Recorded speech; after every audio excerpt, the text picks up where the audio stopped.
parler de Glass, c'est un exercice assez complexe en fait.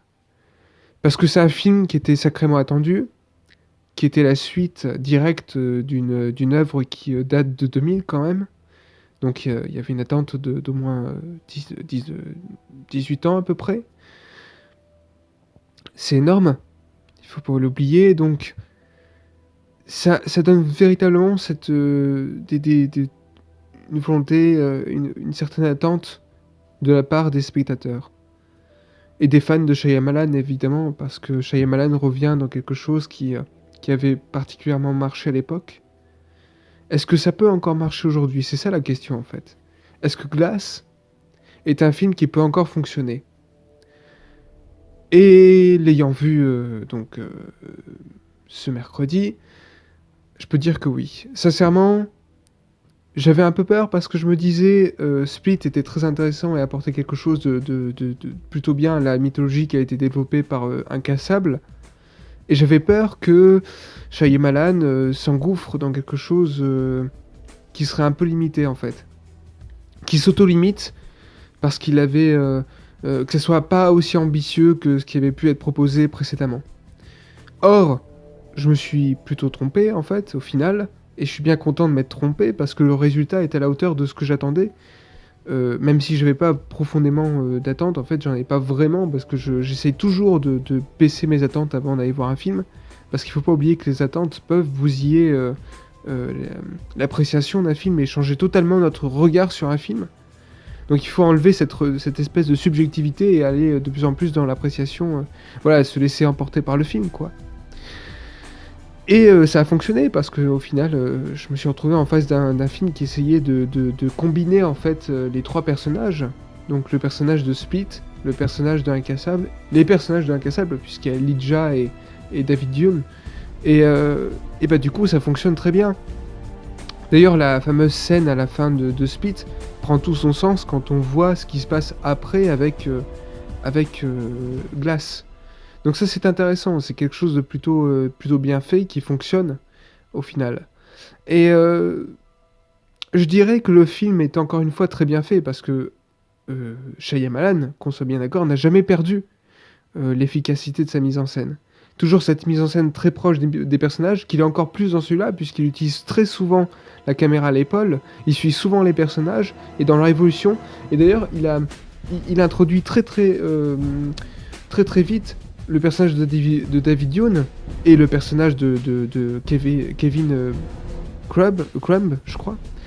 Et par contre, le personnage de Glass, donc Elijah, arrive beaucoup plus tard dans le récit, ce qui est intéressant, parce qu'au final, le film s'appelle Glass, mais il ne tourne pas que sur le personnage de Glass, mais le personnage de Glass a quand même une importance capitale dans l'évolution du scénario. Je dirai pas laquelle parce que c'est quand même un choix intéressant et important dans le film, qui fonctionne très bien d'ailleurs, et qui m'a particulièrement ému et surpris.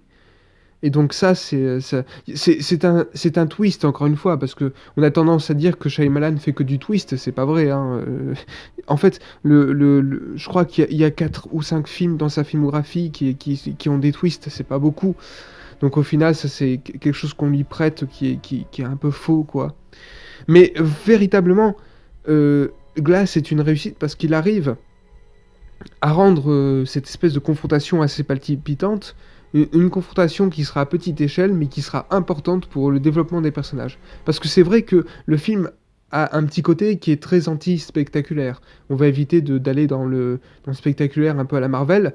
Et je suis pas là pour critiquer Marvel, hein, c'est pas le but. Je vois beaucoup de gens qui disent Glass et ce que Marvel devrait être. Non, on s'en fiche. Le but est pas de comparer. D'ailleurs, je ne vois pas dans Glass une attaque à Marvel, en fait. Hein. Je vois juste une volonté de proposer quelque chose d'intéressant et de différent. C'est vrai que il y a certaines tentatives qu'il y a dans Glass sont du déjà vu.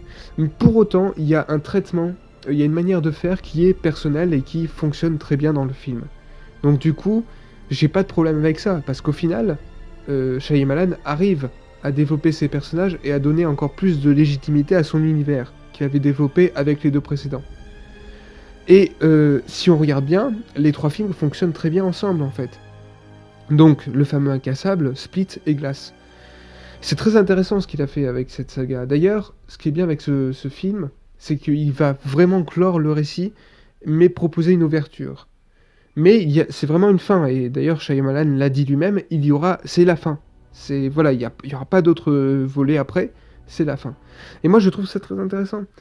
Euh, dans sa manière d'être fait, je trouve que Glass pourrait se rapprocher de Logan. Même si Logan, je le préfère largement parce que c'est mon film de super-héros favori, quoi. Logan était une sacrée découverte et une sacrée claque. Mais là, je trouve vraiment que Shyamalan a compris l'essence du super-héros et a voulu vraiment donner une vision personnelle au genre du super-héros, comme il l'avait fait avec Incassable et Split. Parce que Split, c'est un... Voilà. Et je trouve que le film a une belle leçon de vie, enfin une belle leçon de vie, c'est pas une morale, il y a un propos que je trouve assez émouvant derrière, qui est de dire que ces personnages, eh bien, il faut pas forcément que les confronter, il faut pas forcément qu'ils répondent juste à des impératifs narratifs. Il faut surtout qu'ils existent. Et c'est ça qui est très fort dans le film, c'est qu'ils existent. Voilà, c'est tout. Et ça, je trouve que c'est une grande réussite du film et que c'est vraiment cet élément-là qui a provoqué une grande émotion chez moi. J'ai pas résisté à la verser une larme en fait, parce que déjà la fin, elle est très bien faite. Le film m'a donné en plus envie de revoir Incassable, que j'avais vu dans des très mauvaises conditions à l'époque, et je l'avais pas forcément trouvé incroyable, mais j'avais trouvé des choses intéressantes. Donc j'ai envie de le revoir, bien sûr. Speed, c'est pareil, que j'ai adoré. Donc vraiment, je trouve que Shyamalan a réussi avec ce film à proposer quelque chose, enfin à proposer une conclusion. C'est déjà pas mal. Parce qu'une fin, sachons-le, mais dans une trilogie, c'est pas facile de pouvoir conclure une trilogie ou une saga d'ailleurs. La preuve avec beaucoup de sagas de super-héros qui ont du mal, comme X-Men, mais bon, c'est pas un problème en tant que tel, mais X-Men a du mal à faire exister sa temporalité. Marvel, il réussit plutôt bien, au pire, de produire des films qui sont beaucoup moins bons que d'autres. Donc c'est peut-être le problème avec Marvel. Pour autant, Marvel propose des choses intéressantes, et je suis pas là pour confronter Je suis à aucune team, hein, personnellement. Pour moi, tous les films sont intéressants et il y a dans tous ces films quelque chose à prendre. Donc moi, j'ai trouvé vraiment que au final, Glass est une belle conclusion, est un film qu'il faut voir impérativement au cinéma parce qu'il y a un travail du son, il y a un travail sur la mise en scène qui est très intéressant, très fort et qui joue beaucoup à l'immersion dans la salle de cinéma. Il y a une interprétation de la part de ces trois acteurs que sont Samuel Jackson, James McAvoy et Bruce Willis, qui sont véritablement impressionnants. Je suis très content de les revoir, ces personnages. Voilà. Et je trouve que Shyamalan, il continue à... Pour moi, il n'y a jamais eu de véritable retour de Shyamalan, parce que je trouve que Shyamalan s'est rarement perdu dans sa filmographie.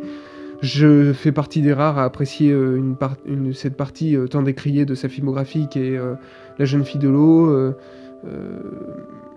Il y a aussi, il y en a plein d'autres, mais je les apprécie quand même. Shyamalan, j'ai énormément de respect pour ce réalisateur parce qu'il a réussi à faire quelque chose avec son univers cinématographique. Et donc, du coup, avec ce film-là, il le clôt de manière magistrale et nous offre véritablement une grande œuvre de cinéma. Et c'est indéniable. Shyamalan continue à être un grand artiste. À la prochaine les amis.